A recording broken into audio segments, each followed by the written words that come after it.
Không chơi nè, đi. Đi bé bông nè, đi qua bé bông nè, thấy không? Đi bé bông nè, đi. Rất là tội nghiệp luôn cô chú anh chị. Đi. Phái bé bông. Cô Duyên 38 tuổi đi bẻ bông nghe. Đau hả? Đau tay hả? Giờ đi bẻ bông nghe. Bẻ bông ngoài vườn nghe. Hôm nay đến nhà thăm chị Duyên, cô bé tí hon nghe cô chú anh chị. Rồi hôm qua chỗ này có cái đống lửa nè, mình đốt đống lửa thôi.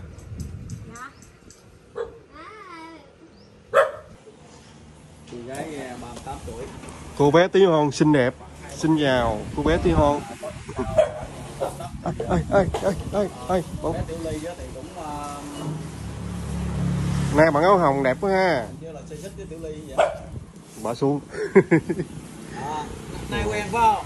Quen rồi. Quen rồi. Đó, nắm tay luôn à. Nắm tay. Đuổi rồi. Rồi cái gài đuổi quá thì đuổi đây. Nay quen rồi, quen rồi. Bắt tay rồi cái.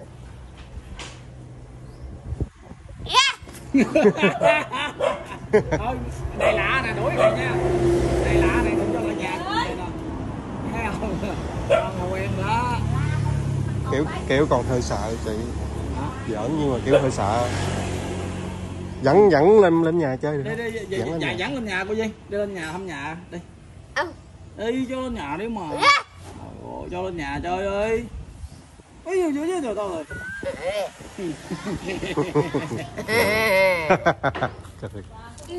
Thôi giờ kiến rất là dễ thương luôn cô chú anh chị.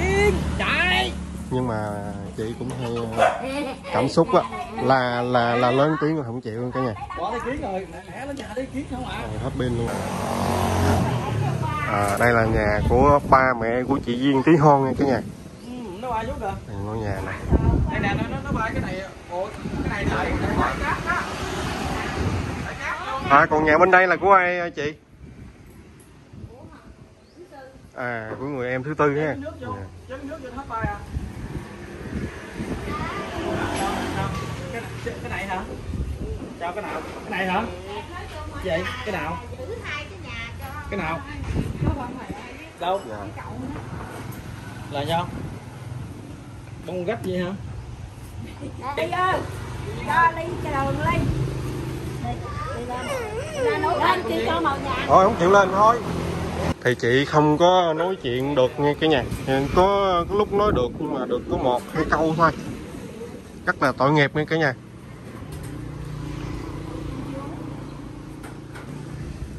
Bình thường chị Duyên có nói chuyện được không chị?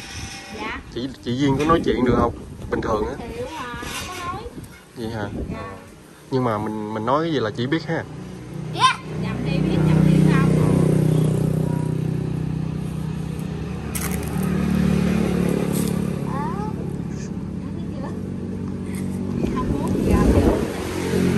Năm nay chị Duyên là 38 tuổi rồi đó cô chú anh chị. Nhưng mà cơ thể như là một học sinh cấp 2, cấp 3 đó anh chị. Nhỏ nhắn nha.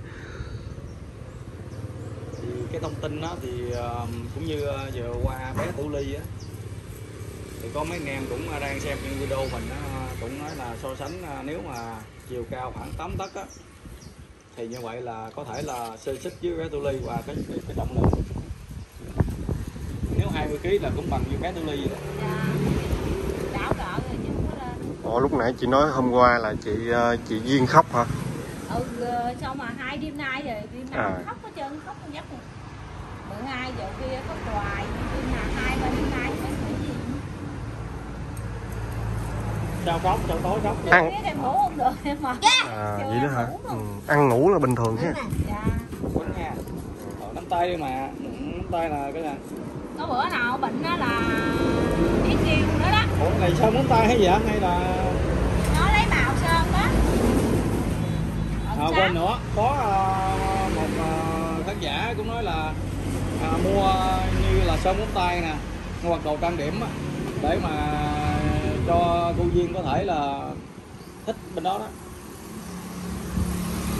Bởi vì nó quậy ghê chứ nó làm đó. Nó vô nhà em nó lấy kem của em. Nó chay đầy mặt đầy mại chân, bữa đó nó chay em về em làm cái hết luôn. Cái cháu ba lấy kem kìa mẹ ơi. Uống đây không có. Uống đây rồi. Giờ là lấy kem bắn trang điểm nha, cho đẹp lên nha. Duyên ơi Duyên.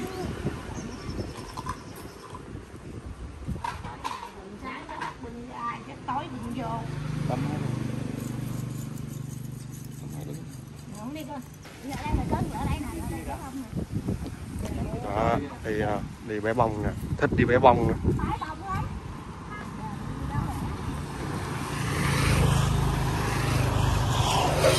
Là hình ảnh của cô bé tí hon. Chị tên Duyên nghe cả nhà. Thì 38 tuổi. Cái thân hình như là trẻ em vậy đó cả nhà, rất là tội nghiệp cả nhà ơi.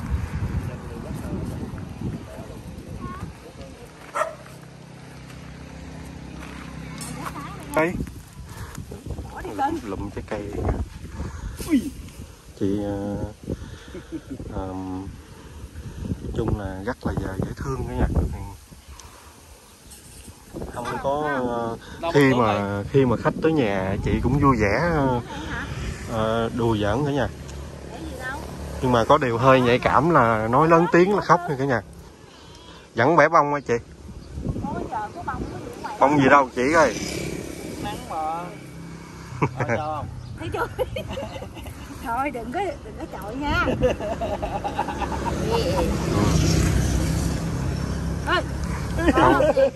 Không có chọi mấy em đâu, bị hiền lắm, biết mà. Chọi thiệt chứ, nó chọi đau. Vậy hả? Chọi đau là quạo á, còn này người ta đang vui mà. Em tưởng đâu là nó không chọi không ai hồi nó chọi bữa đó em xin. Kìa khóc kìa. Sao giờ muốn gì? Giờ đi đâu? Tại đi về rồi đó. Không có bông rồi đi về. Đi mua bánh đi, có bánh tiệm bánh không? Dạ có tiệm bánh không? Giờ đi mua bánh đi. Mua gì? Có tiệm nó đẳng gửi gì nó chịu đi giúp cái đi đâu. Có đi mua gì không? Xe đó chị ơi.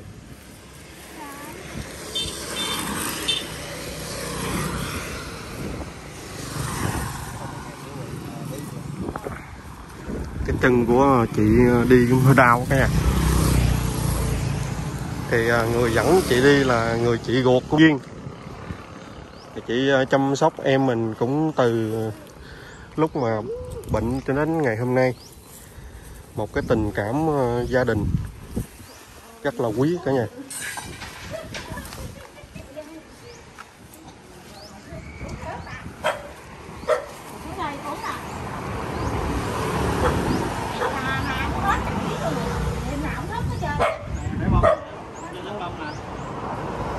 Theo chị thì ban đêm mà chị Duyên khóc vậy đó là do bệnh nhức mình hay gì? Chắc nhất quá à. Tại thường ngày nó nói với em nó đến đau giờ á. Nó biết kêu của em mà nó nói đau nó chỉ em kêu đau hoài em đợi em bớt rồi kêu nó. Đó bớt thì đã ăn. Qua đây này con. Rồi ơi, đấy luôn rồi chén. Cứ giữ thì chắc. Tiểu luôn cả nhà ơi, tiểu luôn rồi. Thôi vô thay đồ luôn. Đấy. Tắm luôn. Vô tắm luôn. Thì vô. Thì, có một người chị rất là đáng quý cả nhà. Chăm sóc em mình. Chăm sóc cũng như là một đứa trẻ luôn nha. Ra đây nè gác ơi. Ở đây nè. Đi lại đây chú hỏi chị đi. Biết rồi. Thì chị Duyên tí hon đã chị tiểu trong người cả nhà. Rồi giờ đi tắm thay đồ cả nhà. Cái ngôi nhà mà gia đình của chị Duyên tí hon 38 tuổi sinh sống sập sệ khó khăn cả nhà. Nước thì ở dưới đây là nước lên lĩnh bỉnh như nè.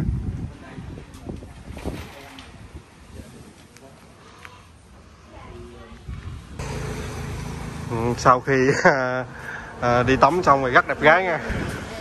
Cười nè, tắm mát cười nè.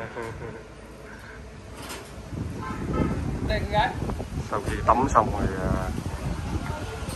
chị cười rất tươi nha cả nhà.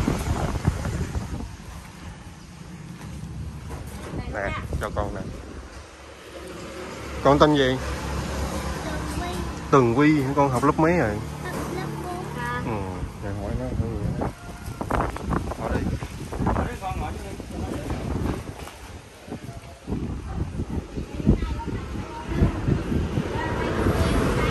Học lớp 4 nha. Còn cái cô Duyên là gì của con? Dì mấy? Dì ba ha. Con đi học rồi hoặc là thường thường đó có bà con hỏi con về dì ba của mình không? Con có dì ba như vậy con có mặc cảm với người ta không? Không ha. Con có thương dì ba con không? Đêm nào bắt quần gió từ dì ba vô mùng sờ mũi cắn. Dạ. Hả? Có khi nào dì ba quạo là nóng lên có nào dì ba làm gì con không? Không có làm. Dì ba có ôm hung không? Có hung con không? Gì hả? Đâu con nắm tay dì ba ơi. Nắm dắt tay dì ba đó đi vô nhà hoài chứ gì. Đâu nắm tay rồi. Nắm tay dì ba kìa dì ba.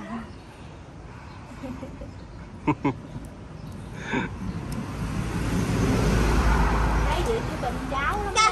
Vậy hả? Hai đứa này là đứng là làm chứ. Là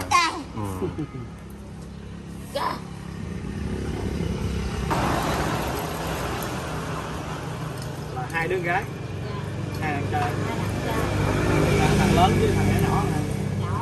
Nhỏ nó trên ngoại nữa kìa. Đi theo ngoại. Theo ngoại hai đứa nữa ha. Chia ra bớt. Đi hai thằng lận đó, bỏ nhà cho em hai đứa mà thằng kia đi gả đi về. Nó nói con ở nhà con để mẹ con ở nhà tội nghiệp mẹ con đi về. Như chị Duyên là biết người thân, người nhà của mình đúng không chị? Dạ biết mà biết chỉ em với nhỏ thứ 5 với thằng thứ 4 còn có Út lâu lâu cũng có về mà không có biết là nhà của nó nè, em ở đây nhà nó biết thôi. Dạ.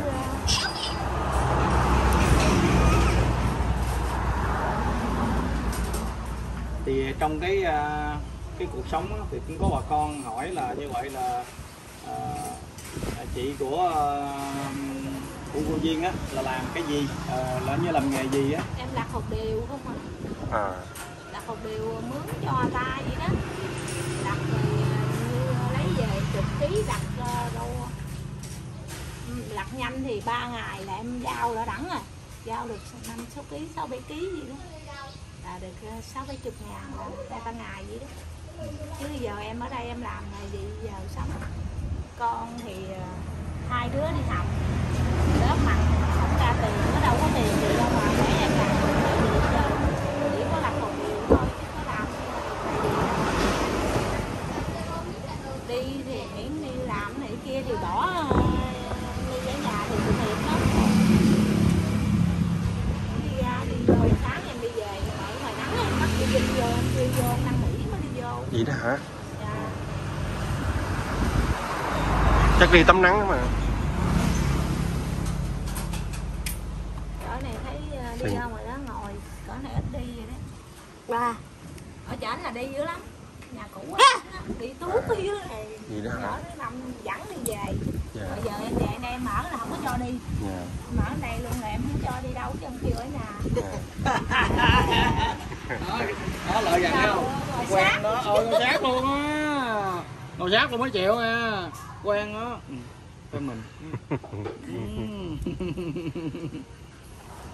Cái rất là dễ thương ha cả nhà. Rồi lại ngồi sát mình luôn rồi cả nhà.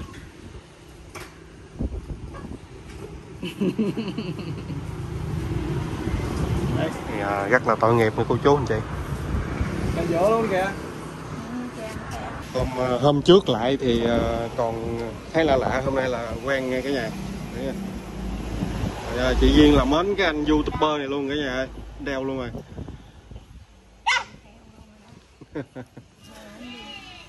Ơi sao vậy? Là lớn không? Muốn cháu. Cháu mình mà. Cháu á. Xuống dắt dì ba đi về nước ngoài. Chịu không? Chịu không? Thì hôm nay đến thăm chị Duyên á cả nhà, thấy chị cũng rất là vui. Thì mình Không cho tiền. Mẹ con đi thành phố ở chợ Đồng Nai chả đó. Con ở nhà nuôi em con.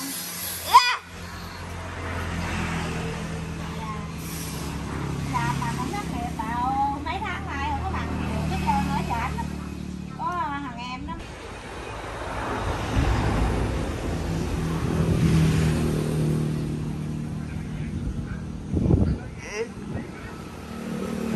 Cho tiền nha.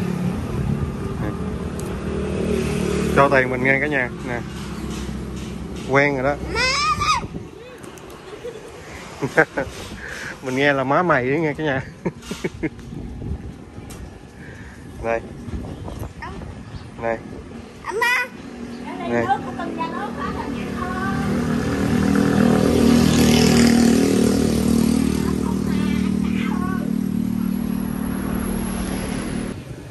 Đi cho đi mà.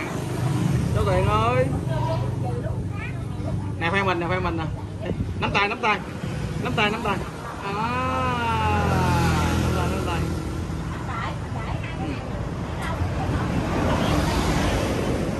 Nhìn rất là tội nghiệp nghe cả nhà. Thì